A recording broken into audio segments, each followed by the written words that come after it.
Ahead tonight, denied. Baha criticizing government again on salary payments. Concessions in the Hawksbill Creek Agreement tabled in Parliament today. And in sports, highlights from the New Providence Softball Association. The Bahamas tonight, the National Report starts now. Now in HD.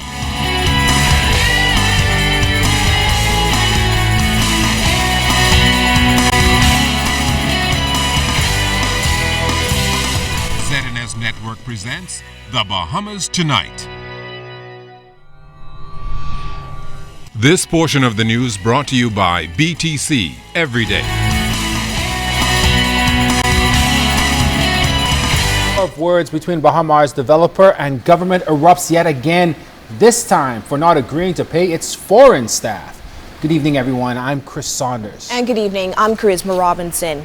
Bahamar's Vice President of Human Resources and Organizational Development issued a letter to Bahamar employees today expressing disappointment that despite the company's efforts, government is refusing to pay salaries for Bahamar's non-Bahamian employees due this Thursday. The statement indicated that officials are shocked and extremely upset by this action and urgently appealed to government to reverse what they brand as its damaging and short-sighted decision.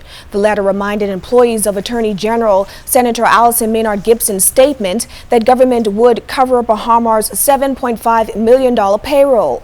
The Bahamar HR executive told employees government's refusal is unfair because over a month ago, developer Sarkis Ismerlian and Bahamar officials arranged what they viewed as ongoing obligations to its Bahamian and non-Bahamian employees by obtaining the approval of the Delaware court under the Chapter 11 process for salary payment and employee benefits. Bahamar even arranged to provide debtor in possession financing to fund those payments. The statement noted that unfortunately the use of these funds has been blocked at this time because of government's actions. The statement says Mr. Ismerlian remains ready and willing to make funds available needed for the salary payments, but he is regrettably unable to do so because of government's actions. Bahamar's employee letter also lamented that this is a terrible message government is now sending to its non-Bahamian staff.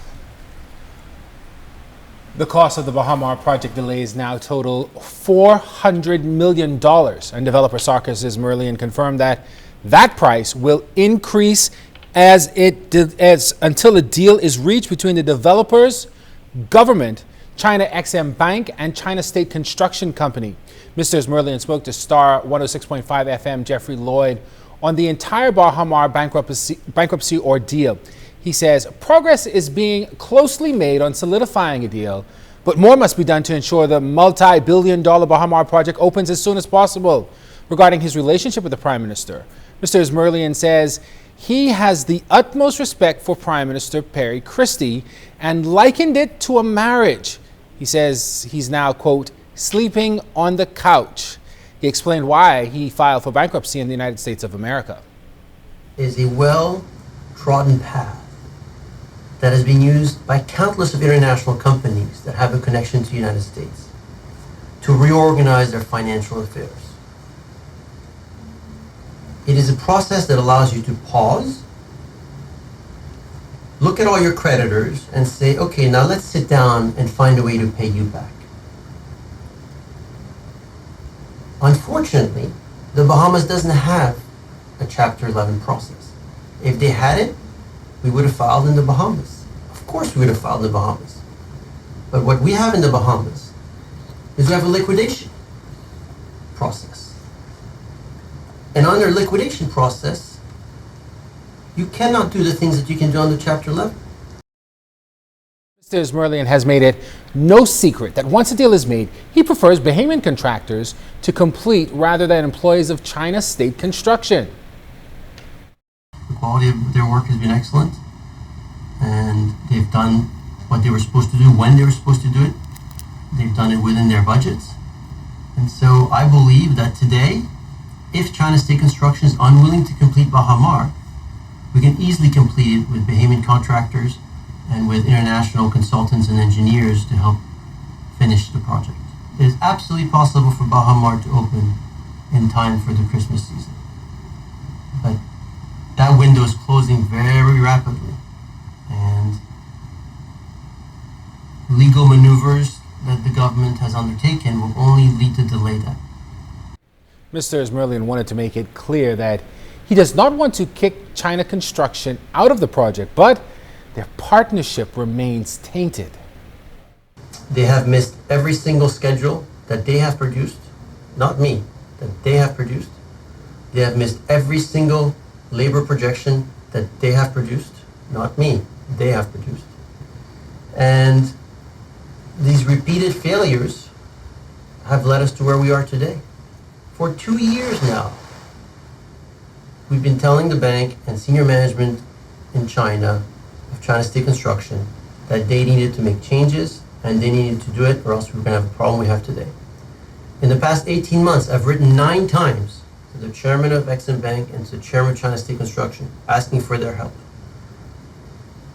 And not once did they follow our recommendation. Tonight, China Construction America is saying that it has acted in good faith and has gone above its obligation as a traditional construction contractor since the inception of Bahamar. The company notes that these actions have remained consistent throughout the duration of its negotiations with the Bahamian government, China Exim Bank, and Bahamar Limited, and have worked with all parties to make significant compromises in order to try and reach a constructive and successful resolution. Regarding the offers made, China Construction says it agreed to invest an additional $100 million in Bahamar Limited, also in order to help satisfy China Exim Bank's requirement that 100% of its new $200 million loan facility be guaranteed. The company says it offered to provide a financial guarantee of $175 million to the China Exim Bank. In return, and for the use of the strength of its balance sheet to provide this guarantee, China Construction says it requested the CEO of Bahamar, Sarkis Ismerlian, to provide the company with a personal guarantee of no less than $100 million. It also offered Mr. Ismerlian the option of providing his personal guarantee in any number of ways, including the form of a pledged collateral. But the company said that offer to help satisfy China Exim Bank's requirement of a full guarantee of the $200 million loan was rejected by Mr. Ismerlian. According to China Construction, this was precisely the reason they were unable to reach a deal. The company concluded that it is regrettable that they were unable to reach a mutually beneficial agreement with all of the parties involved at this time. However, China Construction says it stands ready to move forward in concert with any and all parties to get this project back on track for the country. Minister of State for Finance, the Honorable Michael Halkid, is commenting on the Bahamar saga that appears to continue without a resolution. Minister Halkid said in the House of Assembly today that now is the time to revisit our economic model and not allow a single investor to hold the country hostage. Too easy for governments to be held hostage by various interests that either employ a lot of people or have a large impact on the economy. I believe that recent developments and our recent history, Mr. Speaker, should cause us all to accelerate our thinking towards inward-looking development strategy, Mr. Speaker, where we look inward to source, to pool, and to deploy capital, whether local or foreign, Mr. Speaker, to develop the islands of the Bahamas in a sustainable manner, both in terms of economics and in terms of the environment.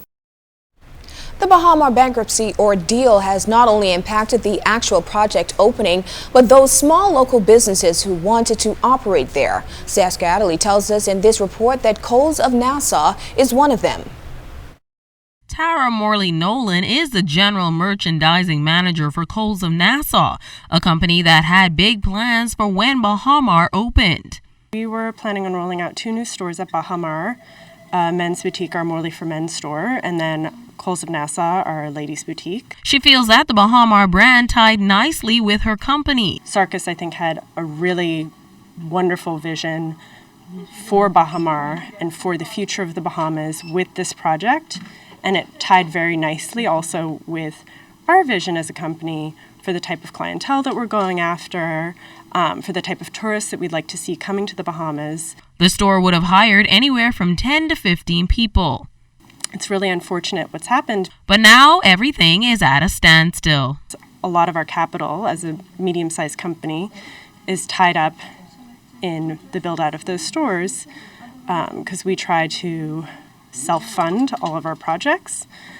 So with the delays at Baha Mar, all of that capital is sitting tied up with no future return on investment sort of in the near-term future. Coles of Nassau is just one of hundreds of businesses that haven't been able to realize the type of economic boom they had hoped for. CEO for the Bahamas Chamber of Commerce and Employers Confederation says much of his membership falls into this category. They had to put up capital up front to be able to get into Bahama to provide the services they're currently providing. They can't get that capital back, and therefore they can't move on to other significant jobs that they want to get to. So we are concerned to the extent that the small and medium-sized businesses, number one, those who are contractors, that they can get some compensation for the work that they've completed. Also for the businesses who were looking to get outsourced services from Bahama, right? And we were looking at some significant third-party sources of revenue for these businesses or for these contractors who were not directly contracted with Bahama, but who were providing services and who would have benefited from other services being provided to Bahama. Morley Nolan says it's crucial that all parties in the Bahama negotiations come to a conclusion so that businesses like hers are able to see a return on their investment sooner rather than later. I think that the sooner that ball can get rolling, the better it will be for all Bahamians. For now, Morley Nolan says unfortunately all she can do is wait and see. C.S. Scatterly, ZNS Network News. This portion of the news is brought to you by the new Shell and Letty, designed for extra miles.